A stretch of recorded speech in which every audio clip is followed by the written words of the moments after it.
दवा लें महेंद्र भट्ट और अपने गिरेबान में झांक कर देखें। जिस बद्रीनाथ विधानसभा से वो आते हैं और जिस बद्रीनाथ विधानसभा के वो विधायक रह चुके हैं, उस बद्रीनाथ विधानसभा को वो बचा नहीं पाए और अब वो कसीदे गढ़ रहे हैं केदारनाथ विधानसभा से। जिस विधानसभा से उनका लेना है एक न देना दो। ऐसी कौन सी जादुई की छड़ी हाथ लग गई भाई? जो बद्रीनाथ विधानसभा की जनता ने आपको करारा मुंह तोड़ जवाब दिया है, वही विधानसभा आपको इस बात का जवाब देगी कि जब उनकी लोकप्रिय विधायक, उनके द्वारा चुनी हुई विधायक शैला रानी रावत का शव लाया जा रहा था और अंतिम संस्कार चल रहा था अगस्त मुनि में, तो उस वक्त प्रदेश के मुख्यमंत्री दिल्ली के बौराड़ी में केदारनाथ धाम का भूमि पूजन कर रहे थे, प्रतीकात्मक मंदिर का।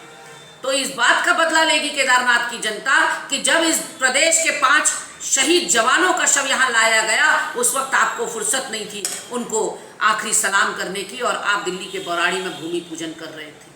यानी कि केदारनाथ धाम जो हमेशा भारतीय जनता पार्टी के सत्ता में आने के बाद विवादों में रहा है, और चाहे QR कोड हो, चाहे प्रतीकात्मक मंदिर का भूमि पूजन हो, चाहे सोने का पीतल में बदल जाना हो, चाहे वहाँ लाइट एंड साउंड प्रोग्राम हो, चाहे कोई भी वजह हो, वहाँ लगातार आपने देवस्थानम बोर्ड गठन करके भी आपने उन लोगों की भावनाओं को आहत किया है और कहीं ना कहीं आपने हमारे धामों के महात्म को, उनके पौराणिक परंपराओं को चोट पहुंचाने की जो कोशिश की है, उसके लिए भी केदारनाथ की जनता आपको माफ़ नहीं करेगी और इस बार आपको मुंह की खानी पड़ेगी। आपको कहीं ना कहीं अपने अंदर आत्मावलोकन करना पड़ेगा कि आज राज्य में महंगाई है, बेरोजगारी है, महिलाओं और छोटी छोटी बच्चियों के संग दुष्कर्म हो रहे हैं और भ्रष्टाचार में आप आकंठ डूबे हुए हैं। तो ऐसा कौन सा कारनामा है जिसकी वजह से केदारनाथ की जनता आपके लिए वोट करेगी? क्योंकि केदारनाथ की जनता ही नहीं, पूरे प्रदेश के लोगों ने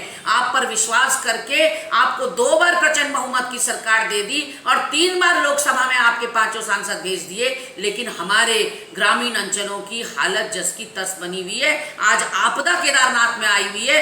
आपके जिन मंत्रियों को, जिन पदाधिकारियों को वहां होना चाहिए था, जिन सांसदों को होना चाहिए था केदारनाथ की जनता के साथ, वो दिल्ली दरबार में माथा टेकने का काम कर रहे हैं। तो मुगालते में ना रहें, मुंगेरी लाल के हसीन सपने ना देखें महेंद्र भट्ट। जिस तरह से उनसे हम बद्रीनाथ और मंगलौर छीन कर लाए हैं, उसी तरह से हैट्रिक इस बार केदारनाथ में होने जा रही है।